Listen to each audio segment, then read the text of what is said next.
you divide 256 times 100 by miles per gallon, then you get your liters for. Because I keep my measurements in kilometers in my car for a lot of different reasons. I can measure the distances I travel, short distances, a lot more precisely because it measures in increments of 0.1 kilometers. And two, when I change the cruise control, I can go by 5 kilometers each instead of 5 miles each. Mine has an adaptive cruise control. That means if the car in front of you slows down, it slows down.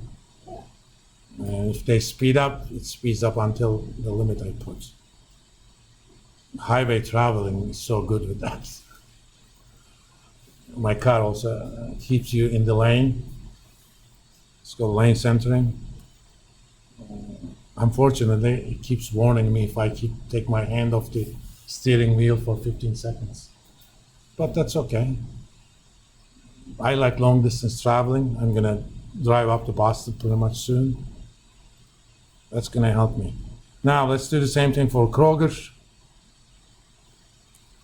That's balance sheet. And now these guys call it statement of operations. Go figure. Since we calculated over here, and turn,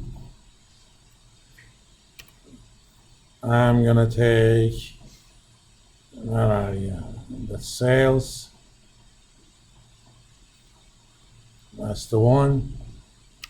Again, there is no standards. You kind of need to figure out what that means and divide it by, I'm just gonna do it with that. Because without looking at the notes, I have no fracking idea what those things mean.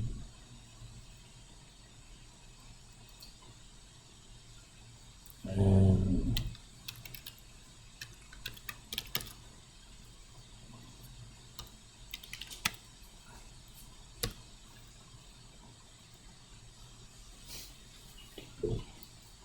remember, day sales and inventory is how long it takes you to clear your inventory. So do you prefer high day sales or low day sales as a COO?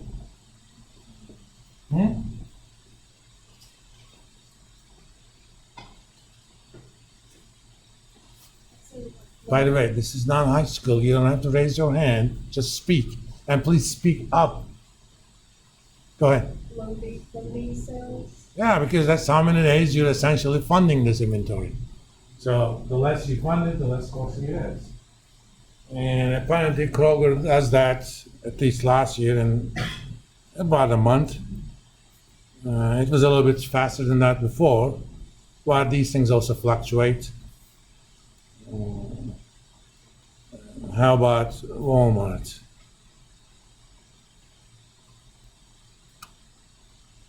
So if I'm Walmart COO and I'm evaluating my inventory management, what do you think I should do?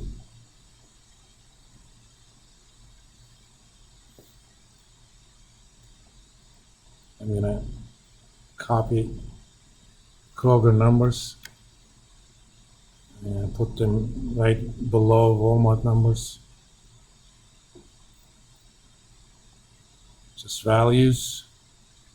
Of course, I'm gonna give them a different look. So black Walmart, red Kroger. I'm the Walmart CEO. What do I do with this inventory manager?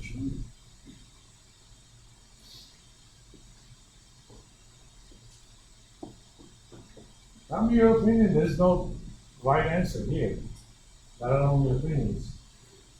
There may be a lot of reasons why that thing is 44. It may not be just inventory manager.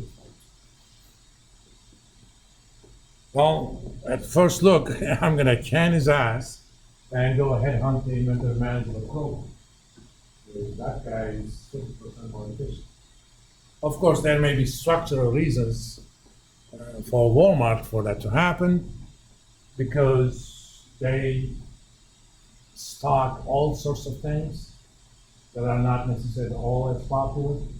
I mean, I don't know if you have the financial statements for Aldi, but if you did, I bet everything up. I bet all of my Nvidia options that Aldi's would be half of cool. Why? Because Aldi does not keep 1,000 different kinds of the same thing. Even with meats, all you're gonna find is ground meat, ground beef, ground lamb, maybe ground pork. If the price is right, you're gonna get a little bit of ribeye steak, definitely chuck, but that's about it. You're not gonna get any pork neck bones or oxtails, stuff that doesn't sell that much. And there are 800 different kinds of cereal. There are only maybe 5, 6. There is only one kind of milk, Friendly Farms milk. That's it. Or if you really want organic, there's that stuff too. Even that's from the same. It's a matter of company policy. It may not just inventory manager's fault, but I can also look at this stuff over time. If he's not getting better, then that's certain issues. So these are measures for kind of internal control. There is another measure we're going to look at. It's called receivables turnover. It's sales over accounts receivable.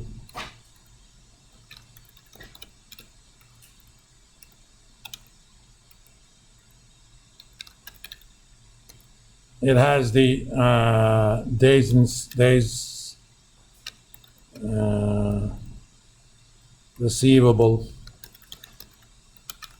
measure as well. Basically, for any turnover measure, 365 divided by the turnover is kind of a day's sales kind of measure.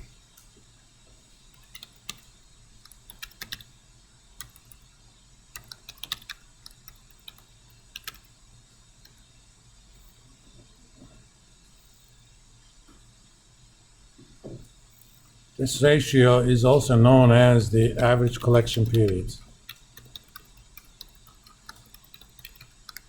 ACP.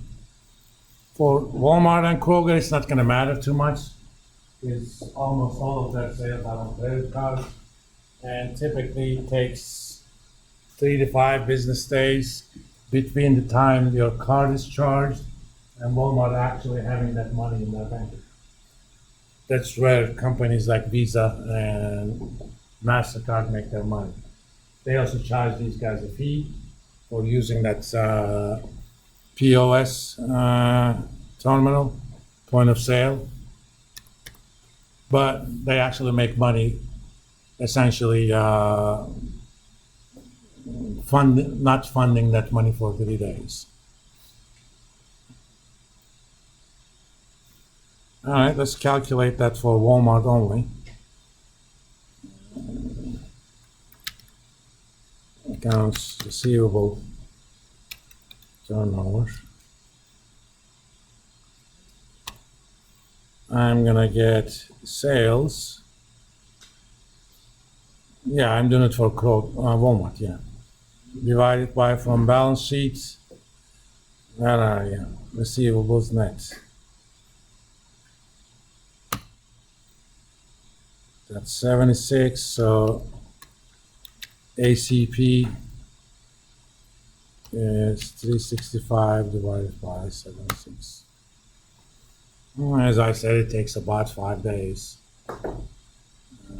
Copy.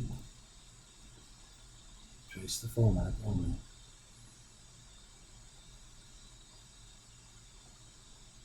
I leave it up to you. I don't know why that's 0.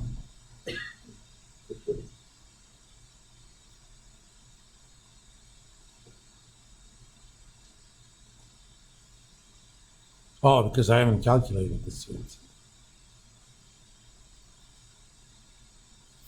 So it was about 532 last year, it's 478 this year.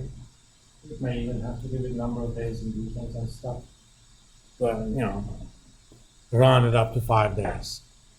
Obviously, for some other businesses, that's much longer, and that matters. That's how much you fund those receivables. Remember, receivables are, by their very definition, are essentially short-term loan instruments that carry no interest. At least no explicit interest. But in many cases, if a client pays you now, you give them a discount compared to clients who pay with trade credit. So there is implicit interest, but there is no interest that IRS can say, I'm going to charge you income.